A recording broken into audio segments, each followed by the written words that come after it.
Olá, tudo bem? Eu sou Angélica e hoje estou aqui para conversar e falar sobre mais um episódio da série Hannibal. Dessa vez vamos falar sobre o episódio número 11, que se chama Rôti. Rôti significa assado, né, em francês. E é um prato que é uma mistura de assados, né? De aves assadas e tal. Eu acho que faz uma representação a um prato que o Hannibal oferta aqui em um dos jantares, né? Hoje, especialmente pelo aniversário do Marcos, o episódio está sendo gravado. Estou gravando um pouquinho antes para poder estar lá, né, comemorando com ele. Então, apesar de estar ao vivo aqui pela Twitch, não estou ao vivo com vocês, mas você pode comentar, inclusive comente ou me marca lá no Twitter, tá? O meu Twitter é @angelmasmorra, que eu respondo se você tiver considerações. Lembrando que eu não sabia, eu achei isso tão legal, que pelo Spotify você consegue comentar também o episódio. Então, para quem assinar o episódio pelo Spotify, tá, é só procurar lá como Festim, tá? Análise sobre a série Hannibal, que aparece o podcast, tá? Todos os episódios. Ou então pelo Orelo, tá? Então, pode comentar pelas plataformas que eu também vou conseguir acessar e inclusive responder para você, tá bom? Vamos lá. O episódio hoje, ele se concentra muito mais no desfecho de coisas que a temporada vem construindo, né? A gente tem aqui o começo do episódio com o Dr. Chilton, né? Ele está sendo acusado pelo paciente, de maneira justa, né? De ter inserido na cabeça do paciente, que é o Gideon, que ele seria o estripador de Chesapeake, né? Então, ele está saindo ali para uma van que vai para o tribunal, né? Com um guarda, com um enfermeiro, e ele vai discutindo com o Chilton, falando, olha, eu vou te acusar porque você me manipulou, você me convenceu que eu era esse estripador, e na verdade estou te processando, né? O Chilton, ele, claro, ele busca, para quem conhece esse personagem das histórias, das outras adaptações, ele é um personagem muito desonesto, né? Antiético, ele quer o sucesso a qualquer preço, né? Então você tá aqui nesse momento aqui se perguntando assim, poxa, o que será que vai acontecer? E realmente o que acontece aqui é mais uma cena de violência, né? Você vai ter aqui o assassinato, né, dessas pessoas naquela ambulância, né, que está sendo, é uma espécie de camburão em ambulância, né? O paciente ali, o Gideon, ele fica perguntando para os caras e falando assim, ah, você é casado? Aí ele fala um pouco da vida dele. Ele fala assim, eu já fui casado, mas a minha mulher era horrível. Uma ocasião ela fingiu que o cabelo ficou ruim, ela começou a usar peruca e começou a mentir que estava com câncer, por isso estava com peruca e tal. E fica falando, às vezes é melhor matar a família toda do que você tentar terminar a relação e por aí vai. E ele termina perguntando pro enfermeiro, tá um guarda e um enfermeiro dentro, né, na parte de trás lá daquela ambulância, né? Ele pergunta, nossa, como a sua roupa é tão branca? Como é que você consegue mantê-la tão branca? E aí já a próxima cena é um tecido se ensopando de sangue, né? Então é muito legal. Isso vem antes da abertura, né, da série, né? É um cold open, é muito interessante para dizer o mínimo, né? Aí nós vamos ter também aqui o jantar do Chilton, que foi convidado ali pelo Lecter, né, que ele tá ali, inclusive, o Lecter tá,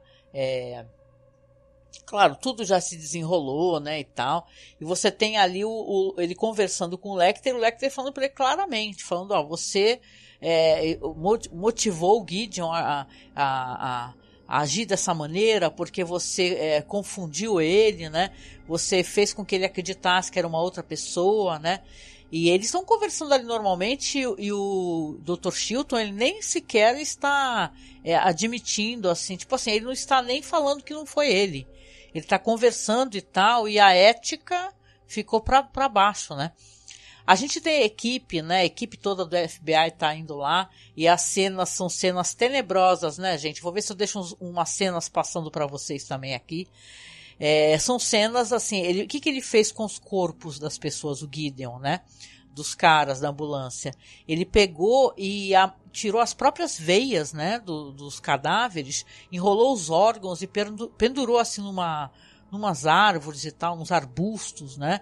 E fica uma espécie, parecem frutos, né? Pendurados, e você vê assim aquela cena dantesca, né? Do pessoal falando assim, olha, ele utilizou até os intestinos, né? E tal. Isso daí até quando a gente lembra aquela escala de psicopatia que as pessoas costumam falar? Que quem são pessoas ou profissões capazes de se tornarem psicopatas? São médicos, cirurgiões, advogados, né? E por aí vai, né? Então, não, claro que isso daí é um estudo, né? Não estou mencionando de orelhada, né? Isso daí já é um estudo que as pessoas realmente já fizeram, né? Podem procurar por aí. Mas esse Gideon, ele era um cirurgião, né, conceituado, né, e diz que ele ficou louco depois que ele matou a família dele, né, ele matou a família toda e depois se enlouqueceu totalmente. Quer dizer que ele indo lá para esse sanatório, onde, na verdade, uma prisão, né, prisão sanatório, aonde o Chilton é um chefe, né, e também um psiquiatra, que na verdade estava ali tentando confundir ele diz aí o personagem do Will Graham, né, que é o Hugh Dancy, fala que ele não tem mais personalidade, que ele não sabe mais quem ele é, né? Ele faz toda aquela reversão que a gente já está acostumado a ver, né? A cena vai se limpando, assim, as pessoas vão saindo, desaparecendo, até o momento em que a ambulância está aberta, aí ele vai e entra no lugar onde estava o Gideon, e ele vê exatamente como o crime aconteceu, né? Que aí é mostrado pra gente, claro, mas a cena é toda construída com o personagem do Will Graham, né? Ele solta a algema, fala que apenas eu preciso de uma mão. E com essa mão ele vai lutar com os caras e vai acabar desacordando o policial e ferindo de morte ali, cortando o pescoço do enfermeiro, né? Até que o cara, que é o motorista que tá lá na frente, para a ambulância com tudo. E a única coisa que mostra pra gente é ele pulando com tudo quando a porta se abre, né? Cena muito bem construída. Aliás, essa série, gente, tem umas cenas incríveis. O episódio todo vai ser permeado por cenas de ilusões do Will Graham. Porque ele começa sonhando, ele está deitado numa cama, ele tem aquele problema que a gente já viu no episódio anterior. Ele está com uma espécie de febre, sabe? Uma encefalite, uma infecção cerebral que faz ele ter essas ilusões e ter esses comportamentos, né? Que é uma coisa clínica também, uma coisa física, não é só uma questão mental, né? Então ele está realmente doente. Então quando ele está sonhando, o sonho dele, ele tem uma visão daquelas geleiras derretendo, ele vê aquele totem que a gente viu no outro episódio que já passou, naquele totem de corpos, né, e vê o mar, né, o mar e aquela onda gigante praticamente cobrindo o totem, e ele também visualiza como se estivesse cobrindo ele mesmo, né, ele sendo afogado. Se ele está todo suado na cama, né, você vê que ele está totalmente suado e tal, ele está banhado em suor, tem umas cenas de efeitos especiais tão legais, assim, do relógio derretendo, né, e aí começa a água, sabe, tudo encher de água, a cama encher de água e tal, e claro, ele acorda todo assustado, né, porque isso também fazia parte do sonho dele, né, mas ao mesmo tempo no episódio, as ilusões dele vão, né, permeando, né, o que está acontecendo. Você vê que até em momentos onde ele precisa fazer essa análise e tal, ele está exercitando a capacidade que ele tem de investigação, ele vai começar a ter mais cenas, vai aparecer de novo aquele grande veado gigantesco, né, aquela figura assombrosa, né? Então a gente tem aqui a reversão do Will e, claro, tudo isso a gente sabendo que ele não está bem de saúde, né? Que ele não tem mais capacidade, na verdade, para estar fazendo essa espécie de trabalho, mas ele está fazendo, né? A Beverly, por sinal, ela fala que as pegadas do Gideon apontam de volta para Baltimore, né? Aí o Will ele fica se perguntando quais seriam as motivações desse homem, né? Porque os órgãos estão todos ali dependurados e tal. Que nem o que ele supõe ali, é uma suposição muito interessante, porque tem a ver com o que vai acontecer, é que o Gideon está querendo chamar a atenção do estripador de Chesapeake, que a gente sabe que é o Hannibal Lecter, não é verdade? Essa fuga aí do Gideon, então, ela vai ser um motivador ali de muita preocupação. Por quê? Porque vão começar a morrer os psiquiatras que cuidavam dele. Ele está culpando, e de certa maneira ele tem até razão, principalmente se for pensar pelo que o Chilton fez com ele, né? Que ele se sente manipulado. Tanto que quando os corpos são todos investigados ali pelo IML, pela equipe, eles falam que estão faltando corpos, mas os cérebros estão todos mexidos, né? Ele conseguiu, inclusive, pelo nariz, mexer nas cavidades cerebrais, na própria massa mesmo cerebral. E aí o Jack pergunta, nossa, mas por quê? Por que ele faria isso, né? Roubaria alguns órgãos e tal e faria algo assim dessa maneira, mexeria nos cérebros. E aí o Will até responde, ele fala assim, porque mexeram na cabeça dele. Então ele tá puto, né, na verdade, porque mexeram com a cabeça dele, então ele vai atrás das pessoas que mexeram com a cabeça dele. Aqui nesse momento vale a gente recordar que a Lana, ela chegou a conversar com Gideon, não é verdade? Porque ela estava tentando apurar, a pedido do Jack Crawford, inclusive, se vocês lembram que tem aquela maracutaia que eles fazem para tentar atrair o estripador de Chesapeake, né? Chamam aquela repórter, né, do Tettle Crime. Qual que é o nome dela aqui? Deixa eu só procurá-la. É a Fred Lowndes, tá? Chamam aquela repórter do Tettle Crime e fazem com ela um acordo, né, para mentir que o cara seria o estripador. Então, na verdade, se for parar para pensar, todos estão envolvidos até nesse processo de quebra dele mental, né? Onde ele atacou todo mundo e agora está solto por aí para poder fazer estrago, né? A Lana e o próprio Will vão visitar o Chilton, né, no escritório dele, né? E o Chilton, descaradamente, né? Ele tá ali alegando que a Lana tem parte da culpa do que aconteceu, que está sobre os ombros dela a responsabilidade. É claro que ela fica brava, né? E o Will é muito sagaz, ele tá prestando atenção nas respostas do Chilton e tá vendo que tá furado ali o que ele tá falando, né? Ele fica falando mentiras, ele mente muito, né? O Chilton é um grande mentiroso, né? Ele fica, na verdade, falando assim, o Gideon, ele quer afirmar, ele quer falar para as pessoas que ele é o estripador de Chesapeake.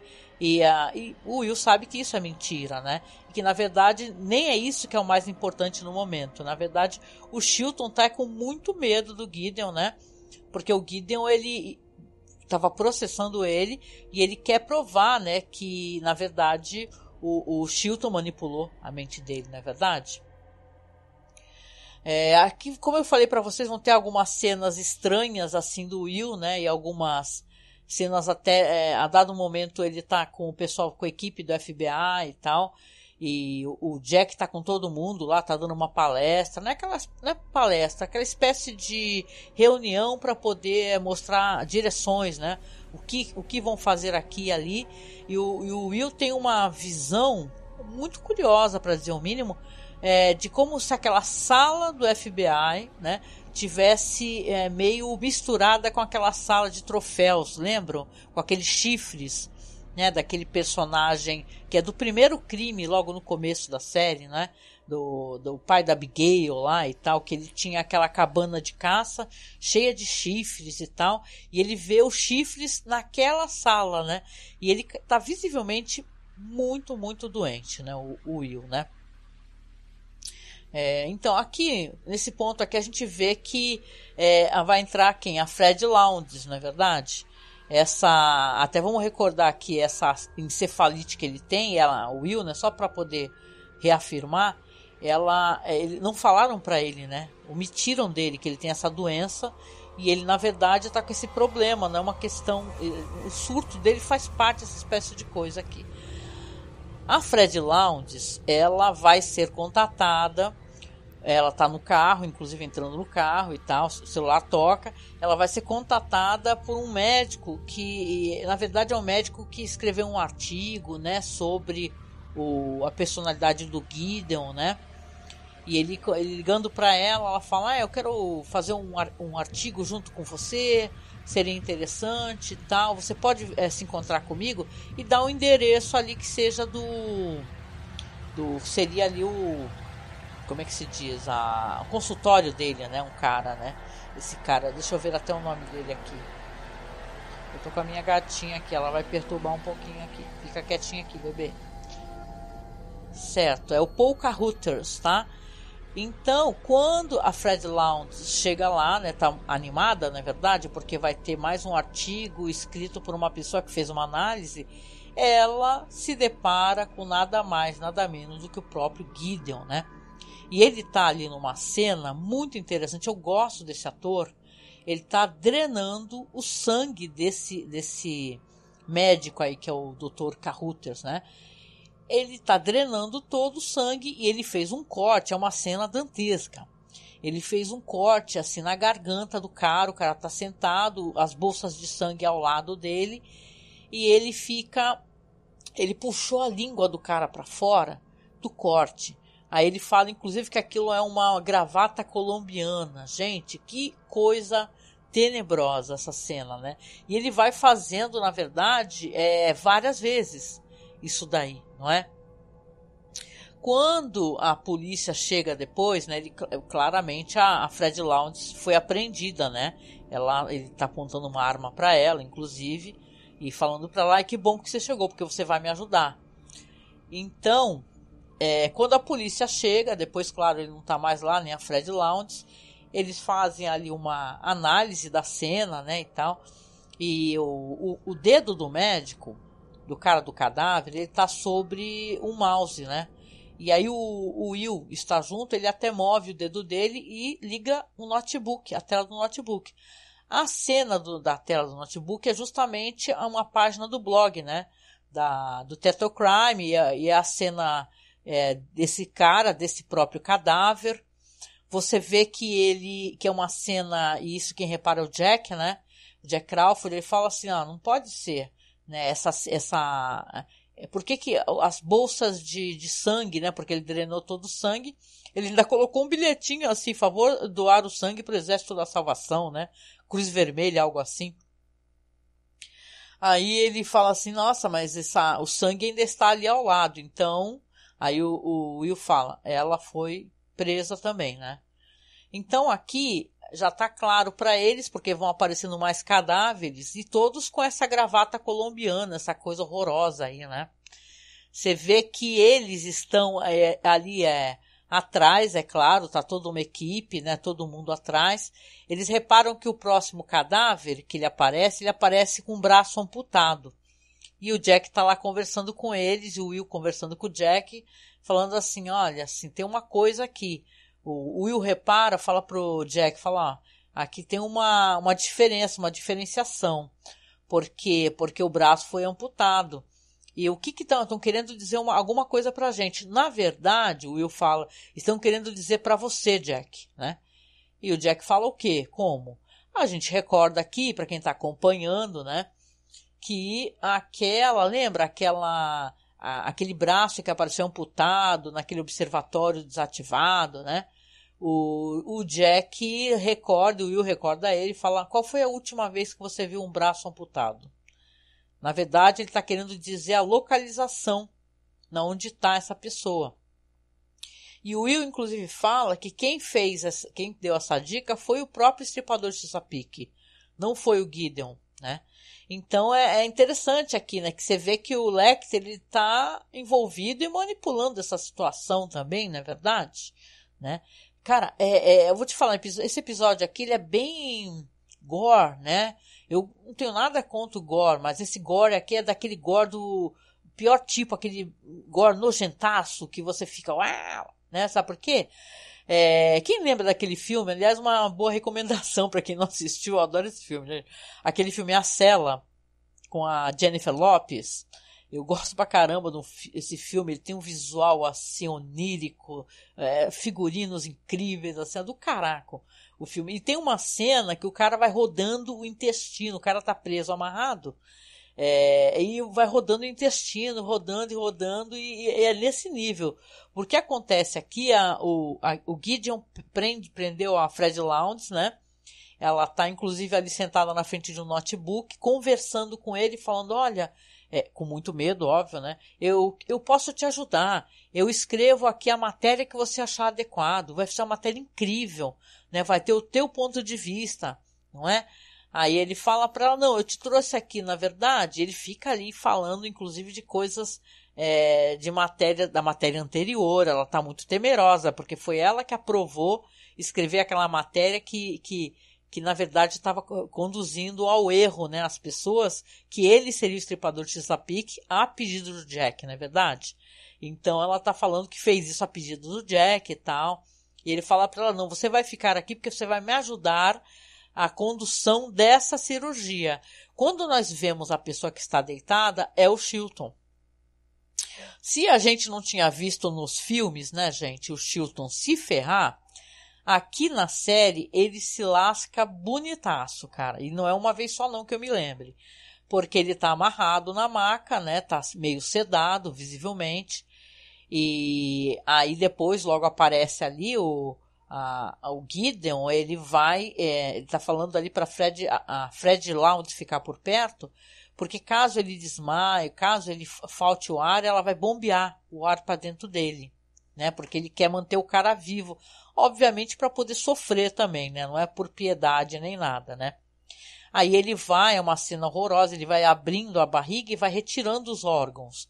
E ele vai até conversando, é uma cena bem, bem visual mesmo, no sentido de quem tem problema com isso está assistindo a série errada dessa vez. Porque ele vai removendo, vai pegando intestinos e tal. E vai falando assim, nossa, o estripador de Chesapeake, ele gosta muito de troféus cirúrgicos. E aqui vai ter bastante coisa, vai tirando. E vai falando, uma hora o Chilton começa a desmaiar, ele bate na cara do Chilton, fala assim, ó, desmaia não, fica acordado aí. E que eu quero que tu me ajude a segurar um negócio aqui. E é nesse nível, né? Quando eu vou dar uma tomada mais de longe, o Chilton tá com metade do intestino para fora e vários órgãos para fora. É uma cena muito bem feita, gente. Esse episódio, não que a série já não seja um primor, mas eu acho que eles estão, nossa, arrebentando a boca do balão pra caramba, sabe? Né? Então, como a dica lá atrás já foi feita, né?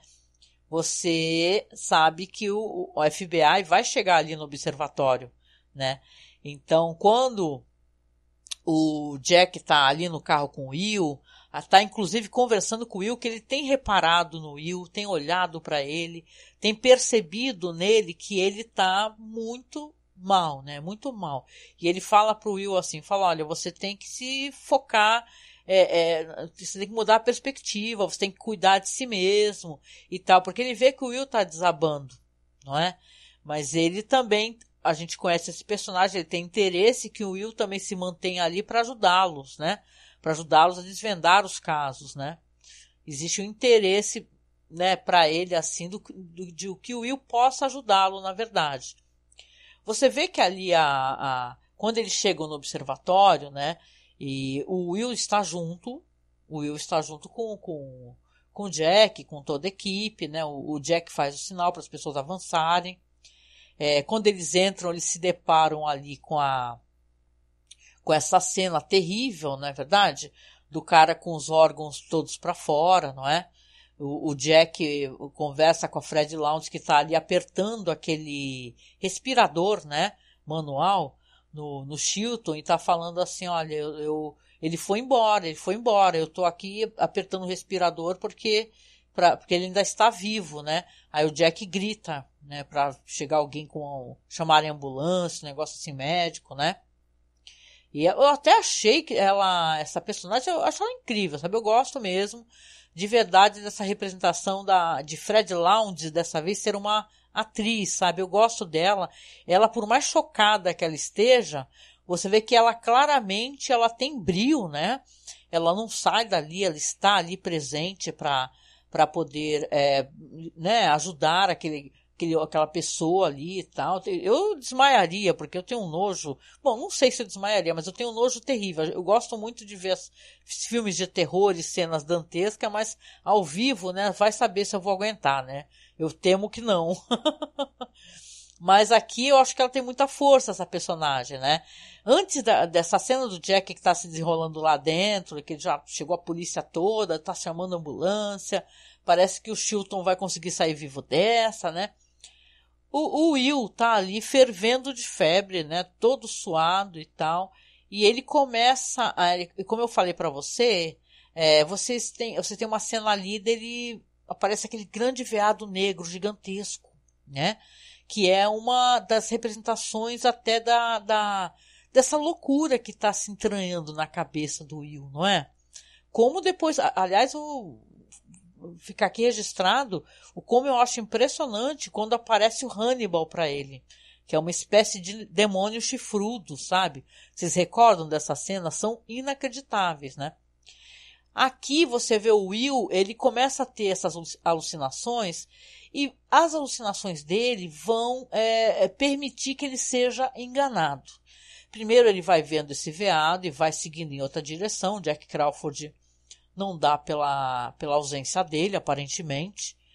E ele vai em outra direção, na direção que está essa aparição. Depois, quando a gente muda a tomada ali, a gente vê ali o Dr. Gideon que ele está observando ao longe. Não é verdade? Ele está olhando ali de longe, o que a Fred Lounge está lá dentro, a polícia toda lá. Ele está olhando ao longe e ele pega a chave e entra numa picape, né? Quando ele senta na picape, ele sente que não está só. E ele até fala assim: engraçado, eu pensei que o estripador de Chesapeake viria atrás de mim. Ou você é ele? E quando ele olha para trás, quem está sentado é o Will, apontando a arma para ele, né? E aí o Will fala para ele: cala a boca, cala a boca. Ele está vendo, a visão que o Will tem é do Garrett Jacob Hobbs, né? O pai da Abigail que ele assassinou, né? Que é aquele primeiro caso que a gente tem na série.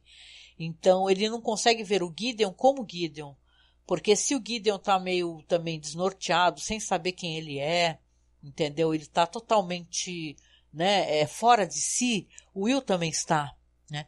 E aí o Gideon começa a conversar com ele. Nossa, o Gideon até fala assim: eu sou louco, mas eu tô vendo que você claramente está muito doente. Ele fala pro Will, né? E o Will fala: cala a boca. Aí o Gideon fala: quem é o seu médico? A próxima tomada a gente vai ter o Gideon, o Will, na porta do Hannibal Lecter, né? Aí vocês reparem aqui, né, que eu penso que na verdade nesse momento até o Lecter, que é um grande titereiro, né, de marionetes, né, parece que ele conduz todas as situações. Talvez essa situação ele não tenha conduzido. Eu penso que foi meio surpreendente para ele, de repente apareceu o Will lá com o assassino, né, o Gideon, né, e ele abre a porta e quando o Will tá lá dentro junto com o Gideon, né, e tal, tá visivelmente muito mal, né, ele fala: eu não estou nada bem, né, eu preciso que, ele fala pro Lecter, eu preciso que você fale para mim se eu não tô tendo uma alucinação, porque eu já tive várias alucinações. Ele tá apontando a arma pro Gideon, né, o que eu estou vendo ali é verdade, né? Aí o Lecter pergunta: o que você está vendo, esperto, né? Tô vendo o Garrett Jacob Hobbs lá, né? O assassino. Aí, quietinha, gatinha. Aí ele fala: não, o Lecter, não tem ninguém. Aí ele fala: não é possível, não é possível. Ele fala: não tem ninguém, você chegou aqui sozinho. E o Will acredita, não é verdade? Pelo que eu pude entender dessa cena aqui, o Will teve uma espécie de convulsão, né? Então você não tem o fade out ali, não aparece isso pra gente, mas o Will teve uma convulsão. Enquanto o Will está ali né, ausente da cena, o Hannibal conversa com Gideon, né? Você vê que o Hannibal fala para ele assim: você está matando os psiquiatras que cuidaram de você, né? Aí o Gideon fala que sim. Aí ele fala: eu tenho o endereço da Alana Bloom, se você quiser. Aí você pensa, né, cara, que sacanagem, né? Até porque teve umas cenas aqui da Alana Bloom com o Will, né? Você vê que para ele é muito doloroso esse negócio. Ao mesmo tempo é compreensível, né, que ela haja assim, né? é muito doloroso ele não poder se relacionar com ela, que ela sente atração por ele e ele por ela. Só que como ela acha que no momento ele está muito instável, ele está precisando de ajuda, não tem como eles ficarem juntos, né? Então ela mesmo sendo muito carinhosa e tal, e o Will é muito preocupado com ela, né? E tal, ela até se oferece, eu achei que ela meio que deu uma, né? Deu um mole pra ele, né? Falou assim, quer dizer que eu não... Tem um momento que quando ficam sabendo que ele tá perseguindo os psiquiatras, né? Ela fala assim pra ele, então você vai me proteger, eu vou lá dormir lá naquela tua casa cheia de cachorro, perto da lareira e tal. Aí ele fala assim, mas se você quiser, não precisa, você pode ir pra lá, não precisa, eu não sou um grande protetor, né, a polícia que tá te protegendo, mas você pode ir e tal. E você percebe que ele quer muito ficar com ela, né. Então, nesse momento aqui do episódio, quando o Hannibal ele simplesmente dá o endereço da Alana, você percebe que ele pouco se importa com a Alana, né? Ele quer ver o circo pegar fogo. E talvez a Alana, se vocês forem parar para pensar, é um fator que atrapalha o Hannibal. Porque ela é alguém muito preocupado com o Will e é alguém que o Will escuta, né? Que ele presta atenção, cuja opinião é importante para ele, né? Aí, na própria casa do Lecter, ali, quando o Will acorda, o Hannibal tá ali perto dele, a gente vê que ele tá meio que se preparando para sair, né? Aí o Hannibal fala que vai sair, que vai avisar o Jack, né? Tipo assim, que apareceu um outro corpo e tal, né?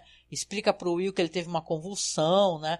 E o Will começa já a querer sair também junto com ele. Ele fala, não, você fica por aí, eu vou avisar o Jack, inclusive, que você está aqui, né, para que ele possa vir buscar você e tal. E ele sai da sala. Quando ele sai, o Will, ele olha na mesa, perto dele, olha como o Lecter é esperto, né? Ele deixou a chave do carro e deixou a arma, né? Você deixaria uma arma perto de alguém que está visivelmente em crise, né? E tendo alucinações, né? Então é claro que o Will, né, ele vai atrás do Chilton, né, porque ele tem toda a certeza que na verdade a Alana vai ser a próxima, na verdade ele está muito preocupado. Quando ele chega perto da casa da Alana, você vê que, realmente o cara já está lá, está observando a Alana de longe, né, a Alana está lá dentro da sala conversando inclusive com alguém. E ele está ali observando e tal, se aproximando. É interessante que ele, a todo momento quando aparece esse assassino, Gideon, pro Will, o Will só vê ele com aquela cara do Garrett Hobbs lá, né? Aquele assassino. Então ele não consegue ver o cara como ele é, né? Mas mesmo assim, eles tendo uma conversa, né? Esse é um episódio que ele fala muito sobre a desconstrução da personalidade, porque o nosso personagem aqui, o Will Graham, ele tá visivelmente doente, né? Sem saber o que é verdade, o que é mentira. E o Dr. O Gideon, né, o assassino, ele também está assim. Ele não sabe mais quem ele é. Ele teve uma personalidade totalmente destruída pelo assassinato da família, porque ele enlouqueceu. E depois foi enganado também pelo Chilton, não é? Ficou passando de psiquiatra em psiquiatra. Não que seja perdoável, assim, a psicopatia dele, as coisas horrorosas que ele faz, né? Mas eu digo assim, ele é um personagem que ele também é um outro lado daquela moeda do Will, né? O Will é o cara que é investigador, né? Tá do lado dos mocinhos, não é verdade? Mas o cara já tá do lado dos psicopatas desentendidos de si mesmo, né? E ele acaba atirando no Gideon, porque entende ali que não importa quem ele é, que na verdade aquele é um personagem, é uma personalidade que pode causar dano à Lana. A Lana sai correndo quando escuta o tiro, não é? E tal, e vai ver o que é, e tá o cara caído ali, né? Aparentemente o Will matou ele, não é? Que atirou na cabeça, né? Então você vê que mesmo ele desentendido ali, ele continua focado ali em tentar fazer de alguma maneira as coisas nas quais ele acredita, né? Você vê, né? O Lecter acha que pode manipular todas as pessoas, mas não é bem assim, não é bem por aí, né? Olha, eu achei o episódio excelente, assim, porque ele liga os pontos de várias questões, sabe, assim, que vão sendo construídas durante a série. Sabe aquilo que eu falava, assim, que você tem o crime da semana, não é, do episódio, que vai se resolver normalmente, né, no mesmo episódio, apesar que o anterior ficou respostas a dever, não é, daquela personagem que também consegue ver o Hannibal matando, porém não sabe que é ele, porque ela tem aquela doença que ela acha que está morta. Aqui, quando o desfecho do episódio, ele vai ser sobre a saúde mental do Will, né? Porque, claro, o Will ele vai precisar se recuperar, né, e tal, tá se recuperando em uma cama de hospital, inclusive, né? Quando Hannibal vai se encontrar com o Jack, e os dois vão conversar, vão estar ali tomando um uísque, né, e tal. Aí o Hannibal vai falar assim, olha, vai falar pro Jack assim, olha, você precisa tirar o porte de arma do Will. Aí o Jack fala pra ele, você não conhece bem o Will, eu tenho certeza que o Will vai conseguir melhorar dessa situação, né? Aí ele fala, não, eu conheço o Will. O Will não tem mais condições de ter o porte de arma, né? Aliás, é interessante porque a gente vai ter também uma sessão de... Porque o Lecter, quem acompanha aqui, sabe que ele também consulta uma psicóloga. E a psicóloga dele é a Bedelia, né? Que é a maravilhosa Gillian Anderson lá do Arquivo X, né? Essa mulher é maravilhosa, né? Ela traz uma... eu acho que ela é o exato... tipo assim, é o feminino do que é o Hannibal Lecter. Claro que ela não é uma psicopata, né? Mas sabe aquele comportamento meio gélido, né? E ao mesmo tempo delicado, né? Que é sóbrio, acho que é uma palavra boa, sóbrio, né? Eu acho que ela tem essa sobriedade, sabe? Essa certa dureza, né? Com a qual ele se comunica. Eu acho que ela é bem uma pessoa que eu veria ao lado do Hannibal Lecter, como mais futuramente ele estará, né? Aqui quando ele consulta a Bedelia, ele conversa com ela, os sentimentos que ele tem, as preocupações que ele tem com o Will, né? E inclusive ele confessa essa questão da amizade, que ele vê no Will uma real possibilidade de amizade. E ela fala assim, olha, mas você não pode, porque ele é o teu paciente. Se você sentir essa possibilidade, você tem que se afastar. É importante que você se afaste. Você não pode haver essa transferência, né? Quem já viu isso em alguns episódios, e tinha até série sobre isso, né? E tal, aquela série lá do psicólogo, né? Não lembro, gente, o nome dela, mas eu lembro que tem a questão da transferência, né? Que tem momentos até que o paciente se apaixona, né? Pelo psicólogo, pela psicóloga. Isso tudo é questão da transferência, de você estar se abrindo com a pessoa, você acaba interpretando de maneira incorreta o que você sente, né? Essa leveza que você sente, essa intimidade, essa cumplicidade, é entendida às vezes pelo paciente como amor, né? Nesse caso aqui, ela até conversa, ela fala assim, olha, a sua preocupação com o Will é interessante porque ele vê a fragilidade do Will e essa loucura que está prestes a explodir como se fosse ele tentando conter um navio cheio de petróleo, né? Por exemplo, que aquele petróleo está lá todo contido, ele tentando segurar aí a sanidade do Will Graham. Aí ela até fala assim, interessante você usar petróleo como uma metáfora para a sanidade dele, porque é uma coisa preciosa. É assim que você encara, né? Ele até fala para ela sobre essa questão de você explodir no meio da insanidade, e essa insanidade fazer o teu corpo reagir como uma cura, entendeu? É uma tese bem interessante, assim, que ele acaba colocando, que, óbvio, né? Quem é que vai querer colocar isso daí né, para funcionar, né? Você pirar para ver se pirando você melhora, né? Então é interessante todo esse diálogo que ele tem aqui com a Bedelia, né? Que inclusive falam que estaria em outro episódio, né? Só que foi encaixado nesse aqui. Última conversa que nós teremos aqui vai ser que nem eu falei para você ali do Jack com o Hannibal, né?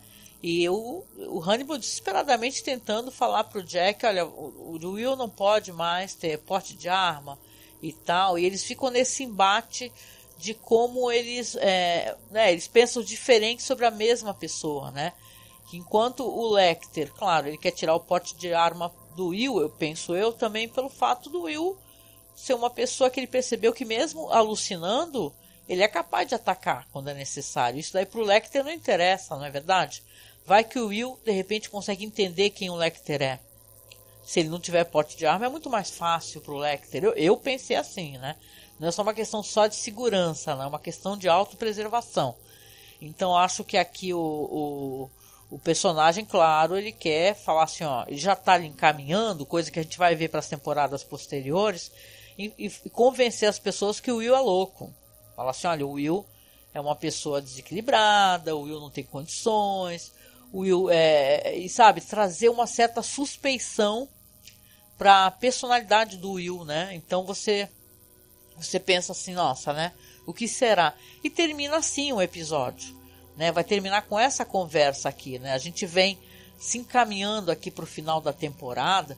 Como eu falei anteriormente, eu acho um episódio muito interessante, porque se ele não traz a questão, ele traz assassinato, óbvio, traz o crime, mas se ele não traz aquela espécie de assassino da semana, não é? Ele vai trazer o assassino que foi construído lá atrás, no episódio anterior, quando já apareceu esse personagem, o Gideon, né? Que é um ator ótimo, ele representa o Hannibal Lecter nessa história, né?